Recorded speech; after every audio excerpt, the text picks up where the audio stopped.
Hi, I'm Ben. I'm here to learn English. And I'm Emma. I'm here to help. Let's learn together. Let's learn together.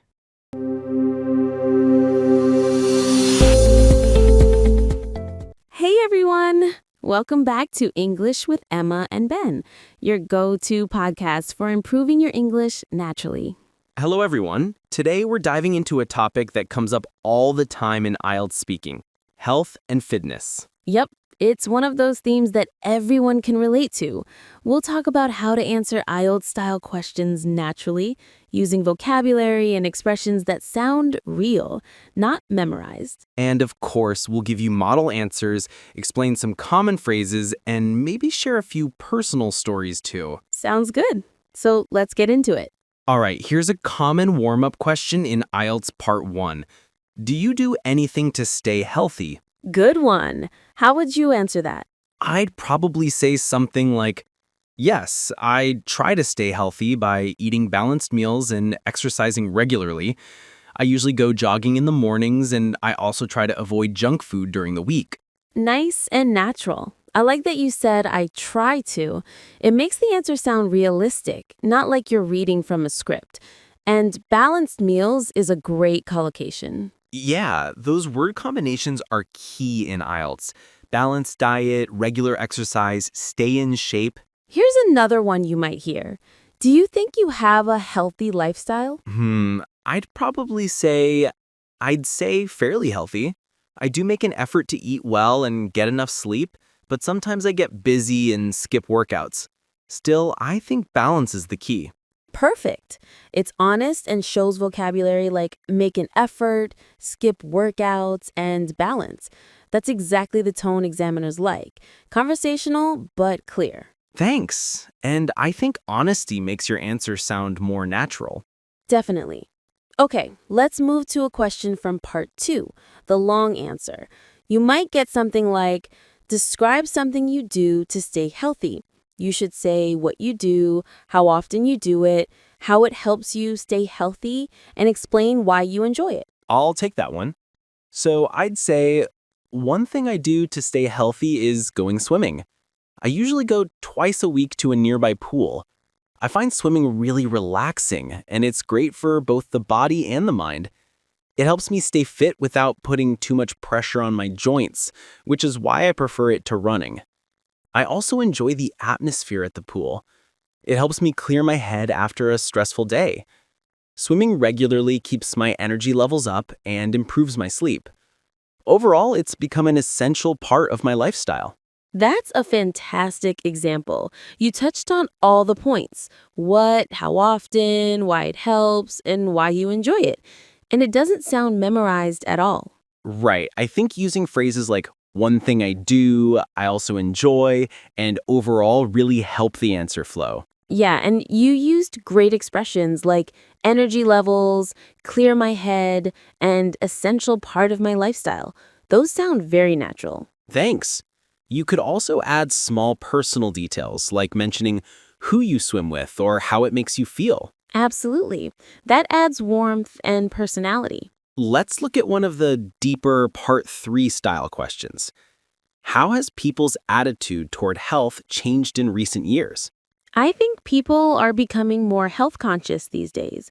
There's a lot more awareness about nutrition, mental well-being, and the importance of regular exercise.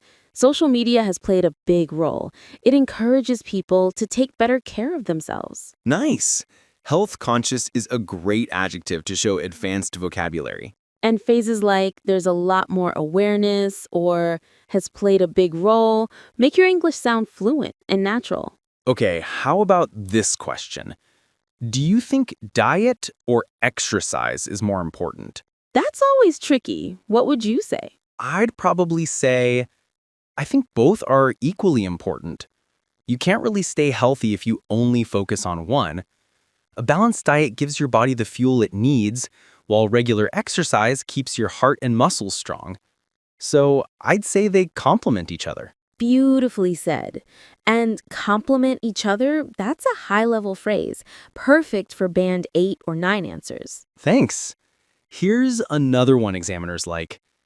How has people maintained good mental health? I'd say the key is balance, making time to relax, avoiding stress, and staying connected with friends and family.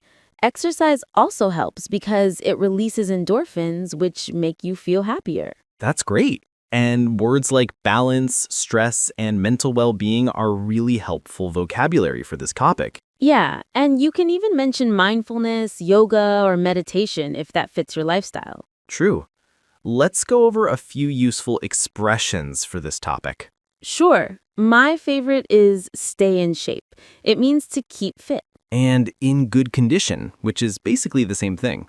And feel under the weather, that's a fun idiom meaning you're not feeling well. And as fit as a fiddle, that's the opposite. It means you're super healthy. And cut down on, another good one. For example, I'm trying to cut down on sugar. Or get into the habit of. Like, I've gotten into the habit of drinking more water every day. And of course, workout, meaning to exercise. I usually work out 3 times a week to stay in shape. Oh, and sweet tooth. I have a bit of a sweet tooth, so I'm trying to cut down on desserts. That's so relatable. Everyone's got a weakness. Definitely. Now let's talk about some mistakes students make when answering questions about health and fitness. First, mixing up healthy and health. Remember that healthy describes people or things. You say, I eat healthy food, or I'm trying to be healthy, not I eat health food. Good point. Second, overusing very. Instead of saying very healthy, you can say extremely healthy or in great shape. It sounds more natural and less repetitive. And third, giving short answers. If you're asked, do you play sports? And you just say, yes, that's not enough. Always add details.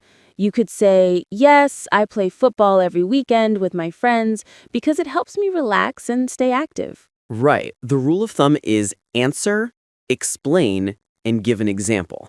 Exactly. Now let's do a quick mini IELTS simulation. I'll play the examiner. Uh-oh, here we go. Do you think people in your country have a healthy lifestyle? I think it really depends. In big cities, many people have desk jobs and don't get much exercise. But there's also a growing trend of fitness centers and outdoor activities. More people are becoming aware of the importance of staying fit. That's a solid answer. You gave a balanced view and used natural connectors like but and more people are becoming aware of. Thanks. Okay, your turn. How can governments encourage people to be healthier? I'd say governments can promote health by organizing public fitness events, building parks and sports facilities, and educating people about good nutrition. They can also tax sugary drinks to discourage unhealthy habits. Great, very specific and realistic, exactly what examiners like to hear. Thanks. I think when you can back up your answer with real examples, you sound much more confident. Yeah, and it's easier to talk for longer when you have something concrete to say. True. Also, don't forget about pronunciation. When you say words like health, make sure to pronounce the TH clearly. It's small, but it makes a big difference. Right, and slow down a bit. Sometimes students rush because they're nervous. Speaking calmly makes you sound more fluent. Great advice. So let's quickly review today's key points. When you talk about health and fitness in IELTS, use natural collocations like balanced diet, stay in shape, and regular exercise. Add examples and reasons. Don't just give yes or no answers. Include mental health vocabulary, too. It shows you can handle more abstract ideas. And use idioms naturally, maybe 1 or 2 per answer, not too many. And finally, keep your tone friendly and confident. The IELTS speaking test is basically a conversation, not an interview. Exactly. Relax, smile, and imagine you're chatting with someone like us. Well, that's it for today's episode. Thanks for joining us. We hope you found this episode helpful, and maybe it'll even motivate you to go for a run after listening. Or at least stretch a little. Don't forget to subscribe and check out our next episode. We'll be talking about technology and modern life, another big IELTS topic. See you next time, everyone.